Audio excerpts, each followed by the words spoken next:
432 বর্গমিটার ওই জমির দৈর্ঘ্য প্রস্থের সাথে অপর একটি জমির দৈর্ঘ্য প্রস্থের অনুপাত যথাক্রমে 3:4। এগুলো দৈর্ঘ্যের অনুপাত, এটা হচ্ছে প্রস্থের এটা দৈর্ঘ্যের অনুপাত, এটা প্রস্থের অনুপাত হলে অপর জমির ক্ষেত্রফল কত।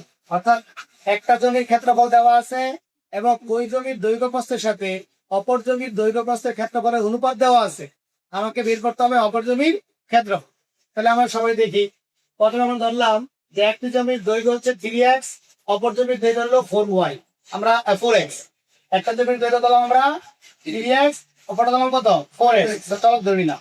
এরপর লিখলাম একটি জমির প্রস্থ y মিটার এবং অপর জমির প্রস্থ 5y মিটার। এটা 2y মিটার, এটা হলো 5y মিটার। যেহেতু আমাদের অনুপাত ছিল, দৈর্ঘ্যের অনুপাত ছিল 3:4 আর প্রস্থের অনুপাত ছিল 2:5।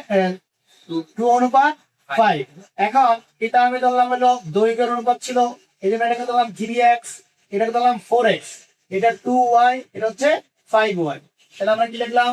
একটি জমির দৈর্ঘ্য 3x মিটার, অপর জমির দৈর্ঘ্য 4x মিটার, যেহেতু দৈর্ঘ্যের অনুপাত। এরপরে প্রস্থ ধরলাম কত?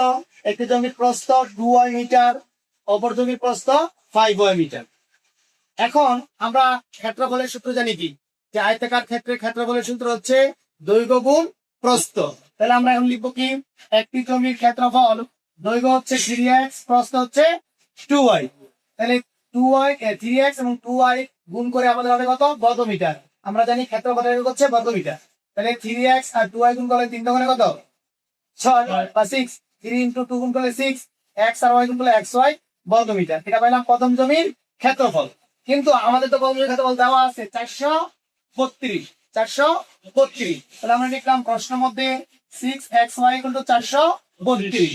অর্থাৎ এই প্রথম জমির ক্ষেত্রফল, এটা প্রথম জমির ক্ষেত্রফল। মাঝে সমান চিহ্ন দিলাম। এখন আমরা এই 6 এই x এর সাথে গুণ হিসাবে আছে, তাহলে ওই পাশে গেলে কি হবে? তাহলে এই বাম পাশ থেকে ডান পাশে গেলে এই 6 হইলেও কি ভাগ। তাহলে 6 কে যদি আমি 432 কে ভাগ করি উত্তর হয় 72। কত? 72। তাহলে x এর মান কত হচ্ছে? 72। এখন আবার অপর জমির ক্ষেত্রফল বের করতে বলছি। তাহলে আমরা কি করব? সুতরাং অপর জমির ক্ষেত্রফল আমার কাছে এখানে আছে। অপর জমির দৈর্ঘ্য দেওয়া আছে 4x, প্রস্থ দেওয়া আছে 5y। তাহলে লিখলাম 4x × 5y বর্গমিটার। এখন 4x আর 5x গুণ করলে কত হয়? 20xy।